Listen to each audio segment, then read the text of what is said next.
Եթե կա շեղում, բարև ձեզ, քրեական գործ։ ՔՊԱ-ականները փոքր ժամանակ հեծանիվ չեն ունեցել, հետո տես միանգամից ավտոների տեղ են դարել։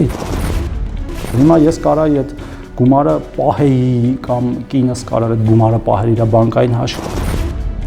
Ոնց է այս պաշտոնյան, օրինակ, չգիտեմ, Ալիկանտեում տուն առել Իսպանիա, ես եկել եմ ստեղ 2 միլիոն դրամ աշխատավարձ ստանալուց։ Օդից վերցրած, մատից ծծած թեմա է, կներեք, ասենք, ինչ օրինակ պետք է հեծանիվ չքշեմ ես։ Ավելի դաշնակ են դարել, դաշնակցության դեմ պայքարող իմ նախկին գործընկերները,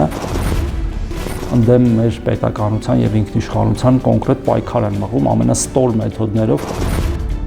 Միքայել Մինասյանի հորը գործից հանելու։ Ներողություն եմ խնդրում։